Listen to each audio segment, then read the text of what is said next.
Thank you to all the witnesses. I want to pick up on the same topic that we've been talking about, which is how we get electric vehicles to pay a fair share of the use of the road. But I come at it from a slightly different perspective because I've got this Consumer Reports information here that shows the number of states in which what is charged electric vehicles is higher than what is charged internal combustion engine vehicles. In some cases, it's not a huge difference. It's 40% more, 20% more, 36% more. But in some cases, it's nearly triple. And the expectation of Consumer Reports is that these are going to continue to trend upwards, with electric vehicles being charged as much as 4 times what an internal combustion engine vehicle is charged. So I think that as we address this issue, and we address it from an equity point of view, it's going to be important looking at whatever kind of a highway funding program we put in to make sure that this is not being used as a mechanism to suppress the development of electric vehicles.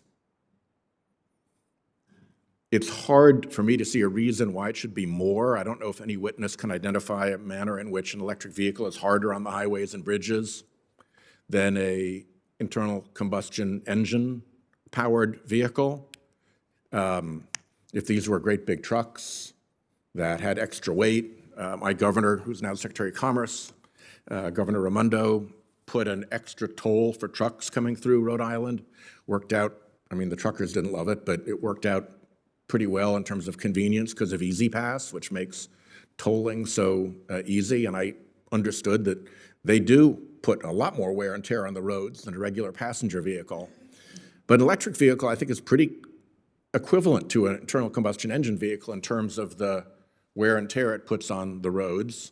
So it doesn't make sense to me why these states, many of which have significant fossil fuel investment in them and fossil fuel activity in the legislature, would be charging a higher fee against electric vehicles than they do about internal combustion engines, unless they were actually trying to suppress electric vehicles so that we could continue to burn more gasoline and continue to pump carbon dioxide into our atmosphere and continue to pollute, and obviously none of that is a very good thing.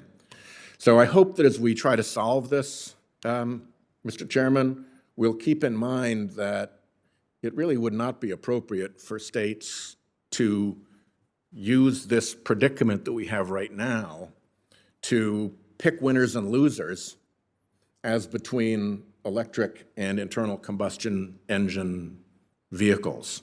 And particularly if the purpose, there's no statement of what the purpose is in any of this, so we'll look into it further, but my surmise would be, based on the location of the states and the lack of any apparent justification for charging an electric vehicle more, that this has something to do with trying to suppress the growth of electric vehicles.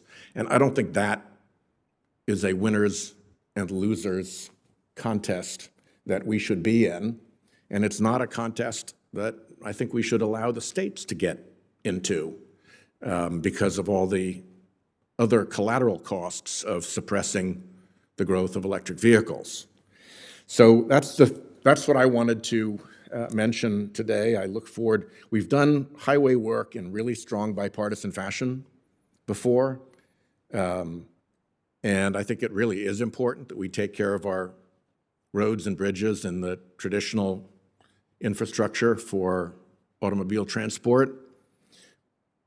But I will be extremely concerned about any proposal that we adopt that allows for this kind of selective choosing of winners and losers and deliberate suppression of consumer choice towards electric vehicles, particularly if we discover that the fossil fuel industry has had its hand in the politics of any of these places and getting those fees to be jacked up to where it costs more to own an electric vehicle than it does to own an internal combustion engine vehicle.